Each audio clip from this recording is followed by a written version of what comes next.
Hi friends, welcome to my channel. நம்ம இன்னைக்கு இந்த வீடியோவில் அவலை வச்சு ரொம்பவே டேஸ்டான பாயாசம் எப்படி செய்யலாம்னு சொல்லிட்டாங்க. நம்ம இன்னைக்கு இந்த வீடியோவில் வந்து பார்க்க போகிறோம்.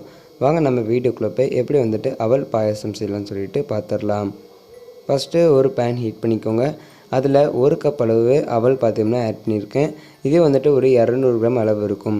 இந்த ஸ்டேஜில் நம்ம ஸ்டவ்வை மீடியம் ஃப்ளேமில் வச்சுட்டு நம்ம இதை நல்லா பார்த்திங்கன்னா ஃப்ரை பண்ணி வந்து எடுத்துக்கப்புறம் ஜஸ்ட்டு அதோட கலர் மாறினாலே பார்த்திங்கன்னா போதும். பாருங்கள், இந்த அளவுக்கு பார்த்திங்கன்னா ஃப்ரை ஆகி வந்தாலே போதும். பாருங்கள், லைட் ப்ரௌனாக பார்த்திங்கன்னா மாறி இருக்குது. இந்த ஸ்டேஜில் இதை வந்து வேறு ஒரு பிளேட்டுக்கு ட்ரான்ஸ்ஃபர் பண்ணிடுங்க. இப்போ அதே பாத்திரத்தில் ஒரு 2 டேபிள் ஸ்பூன் அளவு பார்த்திங்கன்னா நெய் வந்து விட்டுக்கலாம்.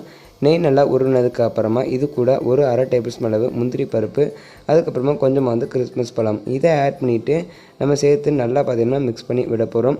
நல்லா பார்த்திங்கன்னா நல்லா இந்த கிறிஸ்மஸ் பழம் வந்து நல்லா இந்த மாதிரி பார்த்திங்கன்னா புஷ்ஷுன்னு பார்த்திங்கன்னா வரணும். இதுதான் பார்த்திங்கன்னா கரெக்டான பழம். இது வந்ததுக்கப்புறம் பார்த்திங்கன்னா நம்ம இது கூட வந்து தேங்காய் வந்து நம்ம ஆட் பண்ண போகிறோம். ஒரு அரை கப் அளவு திருவண்ண தேங்காய் பார்த்திங்கன்னா நம்ம வந்து ஆட் பண்ணிக்கலாம். தேங்காய் சேர்க்கும் போது நல்லா பார்த்திங்கன்னா மணவாகவும் இருக்கும், நல்ல வாசனையாகவும் பார்த்திங்கன்னா இருக்கும். அதனால் தேங்காய் சேர்த்து செஞ்சிங்க அப்படின்னா பாயாசம் ரொம்பவே பார்த்திங்கன்னா சூப்பராக இருக்கும்.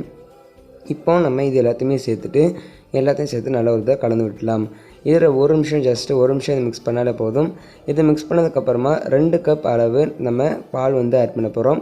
எந்த கப்புக்கு பார்த்திங்கன்னா நீங்கள் அவல் வந்து அளந்தீங்களோ அதே கப்புக்கு 2 கப் அளவு பால் ஆட் பண்ணிக்கோங்க. அதுக்கப்புறமா 2 கப் அளவு நம்ம நார்மல் வாட்டர் வந்து ஆட் பண்ணிக்க போகிறோம். ஆட் பண்ணிவிட்டு இதை ஹை ஃப்ளேமில் வச்சுட்டு நம்ம நல்லா பார்த்திங்கன்னா கொதிக்க வச்சு எடுத்துக்க போகிறோம். அதாவது இந்த பாலோடைய பச்சை வாசனை, அதாவது இந்த பால் வந்து நல்லா பார்த்திங்கன்னா நம்மளுக்கு காஞ்சி வரணும். அதுக்காண்டி இதை நம்ம நல்லா பார்த்திங்கன்னா கொதிக்க வச்சு நம்ம எடுத்துக்கலாம். பாருங்கள், இப்போ பால் நல்லா வந்து கொதிச்சிருச்சு. இந்த ஸ்டேஜில் நம்ம வறுத்து வச்சுருக்க அவலை நம்ம இது கூடவே வந்து ஆட் பண்ணிக்க போகிறோம். சேர்த்துட்டு இது நம்ம நல்லா வந்து மிக்ஸ் பண்ணிடலாம். ரொம்ப வந்து குழைய வேகணும் அவசியம் கிடையாது. ஜஸ்ட்டு அவல் வந்து வெந்தாலே போதும். பாருங்கள், இந்த அளவுக்கு பார்த்திங்கன்னா அவல் வந்து வெந்தால் போதும். நல்லா இந்த அளவுக்கு நம்ம கையில் எடுக்குமே பார்த்திங்கன்னா இந்த மாதிரி கொஞ்சம் மாவாக பார்த்திங்கன்னா இருக்கணும். இதுதான் பார்த்திங்கன்னா கரெக்டான கன்சிஸ்டன்சி. இந்த ஸ்டேஜில் நம்ம ஸ்டவ்வை மீடியம் ஃப்ளேமில் வச்சிடலாங்க. வச்சுட்டு இதை நல்லா பார்த்திங்கன்னா மிக்ஸ் பண்ணிவிட்டு நம்ம தேவையான அளவு இது கூட சுகர் வந்து ஆட் பண்ணிக்க போகிறோம். ஒரு அரை கப் அளவு சுகர் ஆட் பண்ணிவிட்டு நம்ம ஒரு தடவை கலந்து விட்டுட்டு நம்ம ஸ்டவ்வை பார்த்திங்கன்னா நம்ம வந்து ஆஃப் பண்ணிடலாங்க.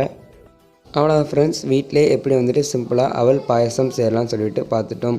இந்த வீடியோ உங்கள் எல்லாத்துக்கும் பிடிச்சிருக்குன்னு நினைக்கிறேன். இந்த வீடியோ பிடிச்சிருந்துச்சுன்னா மறக்காமல் நீங்கள் நம்ம சேனல் சப்ஸ்கிரைப் பண்ணிடுங்க. இது போல் வீடியோஸை மிஸ் பண்ணாமல் பாருங்கள். தேங்க்ஸ் ஃபார் வாட்சிங்.